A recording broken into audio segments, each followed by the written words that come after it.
एक नई वीडियो के साथ आज मैं फिर हाजिर हूं। आपका होस्ट दोस्त विक्रांत जोशी आपका स्वागत करता हूं मेरे रिव्यू मास्टर में। यदि आपने इस चैनल को सब्सक्राइब नहीं किया हो तो अभी कर लीजिए और बेल आइकन को भी प्रेस कर दीजिए। यदि आप मुझे सोशल मीडिया फॉलो करना चाहते हैं, लिंक डिस्क्रिप्शन में मिल जाएगा और स्क्रीन पर भी मिल जाएगा। आप में से बहुत से लोगों का प्रश्न ये होगा कि 15 दिन से मैं कहाँ गायब था। तो मुझे भी चाइनीज वायरस लग गया था और अब मैं बिल्कुल ठीक हूँ, स्वास्थ्य लेवल पे बिल्कुल ठीक हूं, पर अपनी फुल एफिशिएंसी पे अभी भी काम नहीं कर पा रहा हूं। अगर आपको मेरी इस चाइनीज वायरस वाली जर्नी के बारे में जानना है, जिससे कि आप कुछ शिक्षा ले सकें और भविष्य के लिए तैयार हो सके, तो मुझे बोल दीजिएगा, मैं वीडियो उस पर जरूर बनाऊंगा और आपको बताऊंगा कि क्या क्या दवाइयां और किस तरह से इसको डील करना है। छोटी सी चीज मैं यहाँ पर ये बताना चाहता हूँ कि ये नॉर्मल वायरल फीवर नहीं है, ये नॉर्मल फ्लू नहीं है। हाँ, आपको घबराना नहीं है जैसा कि पाकिस्तान के प्रधानमंत्री कहते हैं, पर इसको सीरियसली भी लेना है। ये नहीं कि आपको इस प्रकार के फ्लू हो गया है, इस प्रकार का वायरल हो गया है और आप घूम रहे हों। बिल्कुल आराम करना है और दवाइयाँ तुरंत स्टार्ट करनी है। अगर थोड़ा सा भी इसके साथ मजाक करेंगे तो ये बहुत लंबा आपको झेला देने वाला है। मैं चाहूंगा आप में से किसी को भी इस प्रकार की कोई बीमारी ना लगे, पर अगर लग जाए तो उसके लिए भी तैयार होना बहुत ज़्यादा जरूरी है, क्योंकि ये एक पेंडेमिक है और 80% लोगों को ये होना ही है। इसके लिए कोई शर्माने की बात नहीं है कि मुझे ये हो गया, या घबराने की बात नहीं है कि मुझे हो गया, पर इसके लिए तैयार रहने के लिए बहुत ज़्यादा आवश्यकता है। अभी जो सिनारियो चल रहे हैं उसमें तो बहुत ही ज़्यादा आवश्यकता है। कोई भी राज्य सरकार इसमें कुछ नहीं कर सकती है।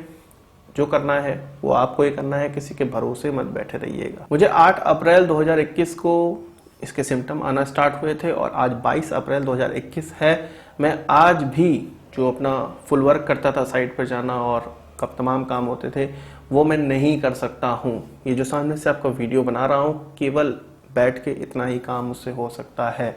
लंग्स पर बहुत ज़्यादा इफेक्ट ये करता है और मेरी जो शक्ल है उससे आपको ये पता चल रहा होगा कि इन 15 दिनों में मैंने कितना वेट लॉस किया है। लगभग 8 से 9 किलो वेट लॉस हुआ है। नॉर्मल वायरल फीवर में इस प्रकार का वेट लॉस नहीं देखने को मिलता है। तो प्रॉब्लम तो कुछ ना कुछ हुई होगी मुझे, जो इतना समय और इतना वेट लॉस हुआ है। तो अब हम लोग डिफेंस अपडेट के बारे में बात कर लेते हैं। हाइपरसोनिक व्हीकल्स के बारे में आप लोगों ने सुना होगा। इसका पिछली बार टेस्ट किया गया था और 20 सेकंड के लिए ट्रायल किया गया था। 40 किलोमीटर तक इस हाइपरसोनिक ग्लाइड व्हीकल को टेस्ट किया गया था DRDO के द्वारा। अब ये मन बनाया जा रहा है कि इसको ज्यादा समय के लिए ग्लाइड करके देखना है या ज्यादा समय के लिए इसका टेस्टिंग करना है। अभी कुछ 2 से 5 मिनट तक इसका ट्रायल किए जाने का सोचा जा रहा है और 2 किलोमीटर पर सेकंड के हिसाब से इसकी स्पीड रहने वाली है। जो इसकी फुल क्षमता है वो लगभग 1500 किलोमीटर तक की मानी जा रही है। DRDO इसके लिए प्रयास कर रहा है और इसके लिए लगभग इसको 12 से लेके 13 मिनट तक अपना सफर जारी रखना पड़ेगा, तब जाके इतनी इसमें कैपेबिलिटी होगी कि इसमें अब वॉरहेड लगाया जा सके और इसको आगे मिसाइल के रूप में ढाला जा सके। 5 सालों का समय लगने वाला है इसके पूरे डेवलपमेंट में और तब जाके इसका बल्क प्रोडक्शन हो पाएगा। तो इसका जो आगे का टेस्ट है वो जल्दी होने वाला है और DRDO इसके लिए ट्राई कर रहा है। बात कर लेते हैं S-400 की। S-400 आपको पता है कि नवंबर 2021 में भारत आने वाला है। इसके लिए 100 से ज्यादा इंडियन एयरफोर्स के जवान रशिया में ट्रेनिंग ले रहे हैं और इनकी रशिया की ट्रेनिंग चल रही है। भारत में भी S-400 को इंस्टॉल करने के लिए पूरी तैयारियां की जा रही हैं। जब नवंबर 2021 में ये भारत आएगा तो अप्रैल 2022 तक ये फंक्शनल हो पाएगा। इसके द्वारा वेस्टर्न एरिया में इसका डिप्लॉयमेंट किया जाना है, ये माना जा रहा है और इसके द्वारा जो नेशनल कैपिटल रीजन है उसको सुरक्षा दी जाने वाली है। इस जो एरिया में है, जो फर्स्ट रेजिमेंट आएगी उसमें 2 बटालियन होने वाली है और एक बटालियन में कहा जाता है कि 8 इस प्रकार के सिस्टम होते हैं। एक सिस्टम के साथ 4 लॉन्चर होते हैं। बात करते हैं भारत में माओइस्टों पर जो कार्रवाई की जा रही है उससे रिलेटेड। माओइस्टों ने कहा है कि भारत यानी कि भारत सरकार ने उन पर एयर अटैक किया है ड्रोन्स के माध्यम से और हेलीकॉप्टर के माध्यम से। सबसे पहली बात, अगर इस प्रकार का अटैक हुआ है तो बहुत अच्छा हुआ है। दूसरी बात, माओइस्टों का यह कहना है कि ये सही नहीं है। इससे जंगल की जो जानवर हैं वो मारे गए हैं, जंगल को बहुत ज्यादा नुकसान हुआ है। उन्होंने ये नहीं बताया कि उनके कितने लोगों का नुकसान हुआ है। ये कुछ उसी प्रकार से है जिस प्रकार से हमने बालाकोट स्ट्राइक की थी और पाकिस्तान ने कहा कि जंगल में नुकसान हुआ है, कुछ कौवे मारे गए हैं। तो इसी प्रकार से कुछ माओइस्ट भी कह रहे हैं कि कोई नुकसान उनको नहीं हुआ है। हालांकि भारत की तरफ से जो ऑफिशियल बयान है उसमें ये कहा जा रहा है कि माओइस्ट जो इस प्रकार की चीजें कह रहे हैं कि उन ऊपर एयर अटैक किया गया है, ये गलत है और वो बरगला रहे हैं। सही क्या है गलत क्या है यहाँ पर क्लियर नहीं होता है, पर अगर भारत इस प्रकार के कदम उठा रहा है तो बहुत सही कर रहा है।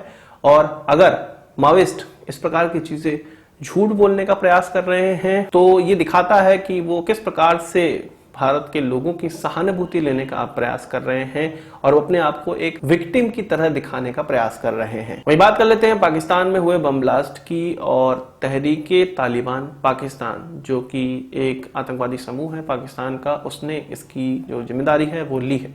एक्चुअल में ये कहा जा रहा था कि यहाँ पर इस जो होटल में क्वेटा में जो होटल है उस पर जो अटैक हुआ है उसमें 5 लोग जो मारे गए हैं वो जो चाइनीज एम्बेसडर हैं पाकिस्तान में उनको एम करके ये बम ब्लास्ट किया गया, पर इसमें उनकी जान बच गई और उनको कोई भी नुकसान नहीं हुआ है। और चाइनीज एम्बेसडर ने कहा है कि उनकी एनर्जी काफी हाई है और वो इस चीजों से नहीं डरते हैं। हालांकि उनकी स्थिति यही हुई होगी। वहीं शेख रशीद का यह कहना है कि उनके जो मिनिस्टर हैं कि भारत ने ये सब चीजें करवाई हैं, तो उनके लिए तो पाव भर के जो परमाणु बम हैं वो आसानी से हम पे वो गिरा सकते हैं, तो गिरा दें, कोई बात नहीं। भारत ने इस प्रकार की चीजें करवाई हैं तो भारत पे बम गिरा दें। हालांकि ऐसी कोई बात नहीं है, उन्हीं के आतंकवादी ग्रुप ने ये जो जिम्मेदारी है वो ली है और इससे वो दूसरे देशों पर एक थोप नहीं सकते। उनकी अंदर की प्रॉब्लम है। ये जो स्थान है, जो बलूचिस्तान है, वो हमको पता है कि वहां पर फ्रीडम मूवमेंट चल रहा है और इसी से रिलेटेड सारी चीजें हैं।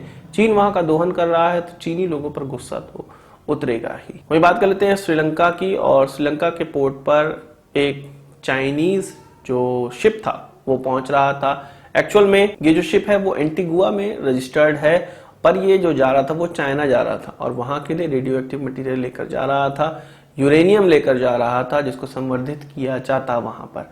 तो जब ये पता चला कि इसमें रेडियो एक्टिव पदार्थ है तो इसको पोर्ट में आने नहीं दिया गया और ये बड़ी घटना मानी जा सकती है क्योंकि श्रीलंका में हम्बनटोटा पोर्ट को चीन उसकी रखवाली करता है, चीन उसका संचालन करता है और चीन के साथ इस प्रकार की चीज हुई कि उनके शिप को, उनके देश में जाने वाले शिप को, किसी को वो श्रीलंका में रुकने के स्थान नहीं दिया गया। ये इस चीज को बताता है कि गलत चीज के लिए श्रीलंका अभी भी चीन के लिए खुला हुआ नहीं है। श्रीलंका का यह कहना था कि उनको नहीं बताया गया कि इसके अंदर रेडियो एक्टिव पदार्थ है और इसको बिना बताए यहाँ पर पोर्ट किया जा रहा था। 2014 में जब 2 सबमरीन, चीनी सबमरीन श्रीलंका में रुकी थी तब भारत ने कड़ा विरोध जताया था और उसके बाद कभी भी श्रीलंका में चीनी सबमरीन रुकने का मौका श्रीलंका ने नहीं दिया और इस प्रकार की जो चीजें हैं वो भी श्रीलंका वहां पर नहीं होने दे रहा है। आज की इस वीडियो के लिए बस इतना ही। आशा करता हूं आपको वीडियो पसंद आया होगा। आप इसको एक बड़ा थम्स अप जरूर देंगे। इस वीडियो से किस सवाल सुझाव हो कमेंट बॉक्स में जरूर लाइएगा और यदि आपने हमारा चैनल तो सब्सक्राइब नहीं किया है उसे भी कर लीजिए क्योंकि हम इस प्रकार की वीडियो लाते रहते हैं। नमस्कार, थैंक यू, जय हिंद।